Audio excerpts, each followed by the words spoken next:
Varmageddon has begun. Varmints are taking over, and if we don't control the spread, life as we know it is over. Luckily, we have been supplied with 3 of the fastest varmint cartridges in existence, but we need to figure out which one is best at getting through a series of barriers that they might be hiding behind. And I heard that varmints like to hide behind trees, so let's start off with 2 shots of 204 Ruger on this pressure-treated lumber.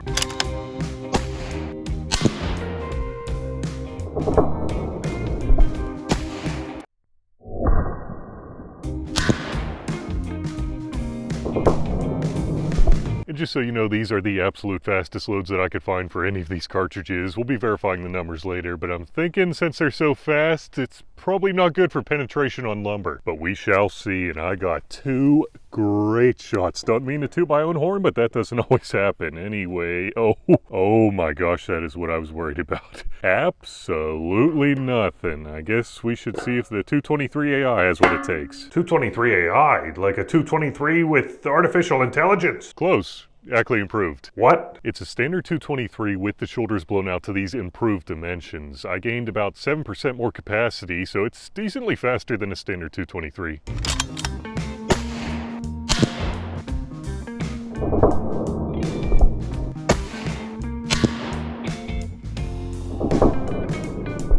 I certainly have not dialed that load in like I want to, but we still got 2 good shots. Anyway, what happened? Oh, whoa! Both of those broke through. That is very surprising, and we clipped the varmint's foot down here. We missed on the top, but they definitely got to him, just they didn't go through this 3/4 inch piece of plywood. That's definitely a lot more impressive than the 204, but it's 22-250 time. Which, believe it or not, is supposedly the fastest cartridge on this list, at least according to the box numbers.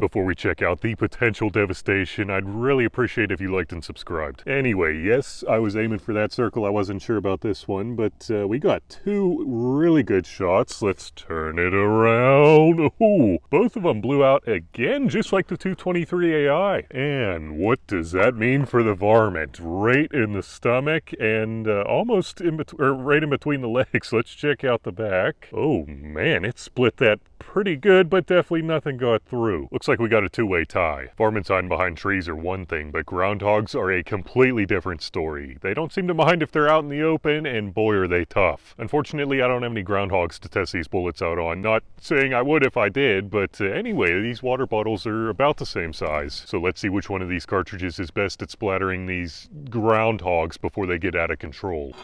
And Terry, buddy, we better get you out of the way so we don't get groundhog juice all over you. That should be better, but no promises. Wait, but groundhogs aren't tough? That's what the mainstream would have you believe in, but I have seen firsthand a groundhog get shot in the chest with a 22 mag, get flipped around in the air and run back to its hole like nothing happened. I mean, obviously these bullets are a little better than a 22 mag, but still.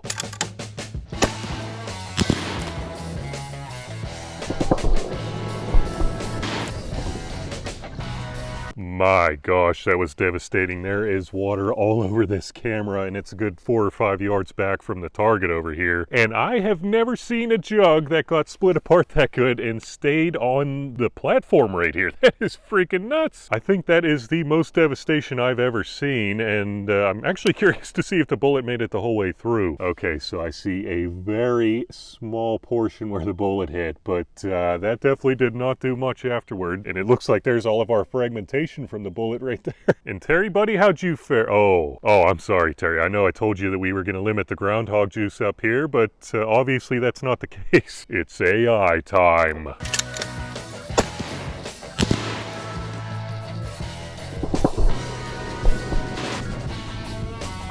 Another what appeared to be a devastating shot, and I might see a little bit more water on the camera, but really not a whole lot. Let's check out the damage. Oh man, that got shredded pretty freaking good, just like the 204 Ruger. Maybe not quite as good, but okay, maybe it was quite as good. Anyway, did it make it through? Let's check out. Oh, what is going on here? Looks like the bullet, the main portion of the bullet hit here, and then maybe that was a fragment. I'm not sure. Still, that groundhog definitely did not know what hit him. But it's time for the big boy.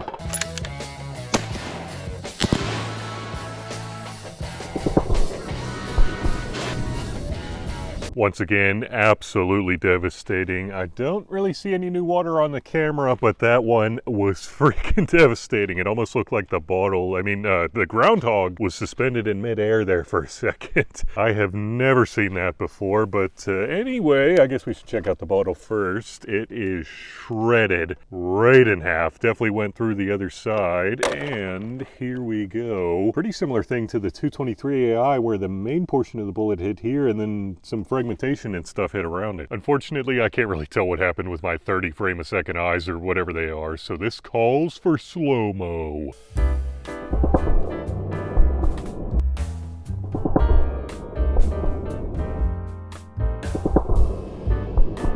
They all look the same, I don't know. And please don't forget to enter into my Going Bananas giveaway from now until the end of the year. Guys, there are some freaking sweet prizes, and the best part is that it's completely free to enter, but you're also helping the channel at the same time, so I'd really appreciate if you went and checked out the link in the description below. Problem is, we've only addressed varmints in the country. City-dwelling squirrels are everywhere, and the most likely thing I think they'll be hiding behind is concrete. We need to figure out if any of these cartridges can make it through at least 1.57 inches of concrete to the squirrel on the other side. Wait, is that the varmint from before with a tail? What makes you say that? Okay, fine, you caught me. I really didn't feel like drawing another one. Boo to you, I say. Terry, buddy, you're more than welcome to come back down. Wait, you want to stay up there? Okay, fine.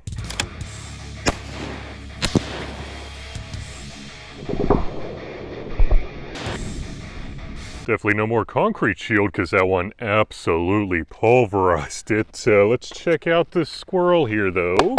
I don't think I see any new markings other than maybe a little bit of spalling from that concrete. Well, actually there is a little bit of a dent right there, but really not a whole lot. So it seems like this squirrel is pretty happy with the 204 Ruger, but maybe not with the 223 AI. Maybe. Don't expect this for the other two, but I put Humpty Dumpty back together, at least the parts that I could find of him, and the 204 did a number on the block. Obviously not enough of a number, but still, that is impressive.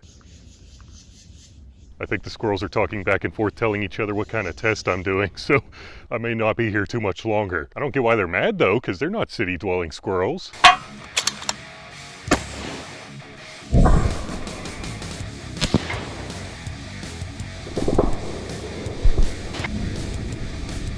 Can you hear that freaking squirrel? I think they're mad at us. Holy shiteballs, there's one up there too. They must not like this test, but anyway, I'd say the 223 AI split the block into even smaller pieces than the 204, so I'm not even going to attempt to put that one back together. But let's see what it did to this squirrel. You know, you guys up there, I hope you're watching, but yep, I really don't think that did too much more.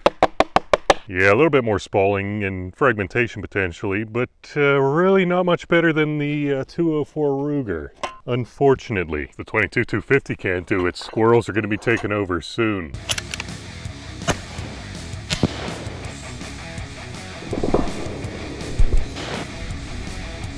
Now these squirrels won't shut up, but anyway, that one appeared to be pretty similar to the 223 AI. Let's check out the squirrel. A little bit of concrete on top here. Yep, basically the same thing. Oh, looks like there's a piece of concrete in his eye, so he's probably not too happy about that. Let me get that out of there for you, buddy. Nice little dent there, but other than that, really nothing too much to speak of. Unfortunately, that means a three-way draw. Well, now I can see why there's so many squirrels. Look at all these freaking acorns on the ground. What these squirrels and other varmints are too stupid to realize. Did you hear that? I hope you did, but anyway, what they're too stupid to realize is that concrete is only good for one shot, and we have more than one shot. The city-dwelling varmints we really need to watch out for are the ones hiding behind steel. Mild steel, that is, which is no fan of velocity, and luckily we have an abundance of that. Problem is we're using ultra-lightweight copper varmint bullets, which I'm not sure if they're tough enough to make it through a substantial thickness of steel, or which one is best at getting through steel. I'm thinking all three will at least melt through a 1/4 inch piece of mild steel, but I'm also not 100% sure, so let's go ahead and start with this one. Alright, that should be tight enough for the varmint hiding place. Oh, and I almost forgot to ask, if your wife lets you do any varmint hunting, if is the key word, which one of these cartridges is your favorite?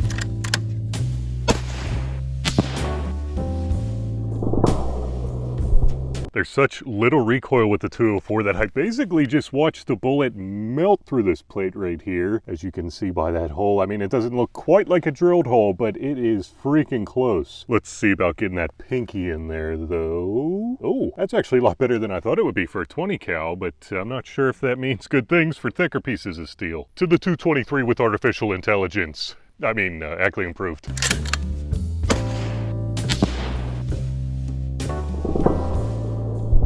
It is not looking good for varmints hiding behind 1/4 inch, which, I mean, is good for us, but anyway, nice clean hole again. Basically looks the same as the 204, but the pinky will tell us for sure. Ooh, yes. It may have opened up a bit more than the 204, so pretty good performance there, but let's see if the 22-250 can complete the trio.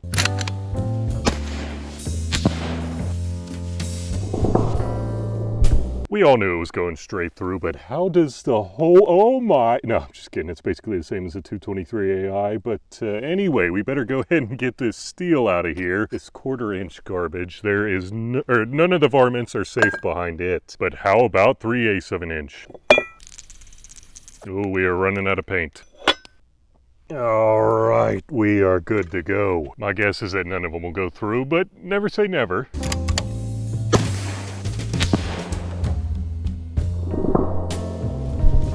How fast these bullets are going. I was really worried for my camera, but it looks like it's fine anyway. It looks like these varmints are safe from a 204 if they're hiding behind 3/8 of an inch, as you can see by that hole right there. But let's check out the ultimate deciding factor, the pinky. Oh man, that definitely opened up quite a bit, but that is not very deep in there. Just like me, does the 223 AI have what it takes?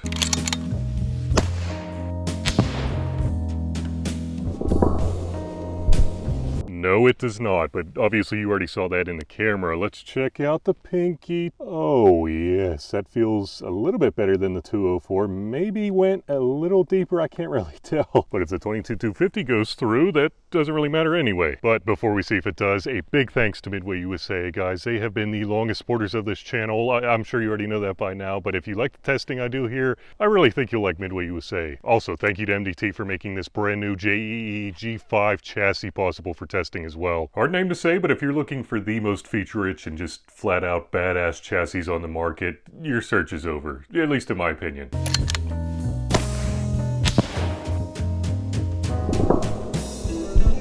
And this is exactly what I was worried about. Obviously, we have a ton of velocity with these cartridges, but velocity doesn't help too much if you're using varmint bullets because they're terrible on mild steel. And we'll be getting the velocities here in a second, but oh man, basically feels the same as a 223 AI. Go figure, huh? And you know what that means? It's time to grind for the first time in a while.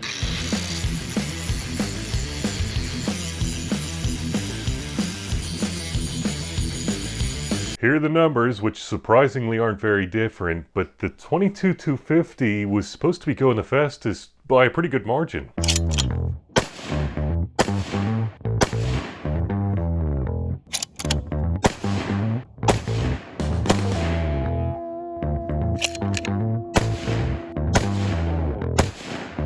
Well, that's extremely disappointing. I don't know if we have any scat experts watching, and I know it's dried out, but what is this? I'm hoping it's not a wild dog running around here.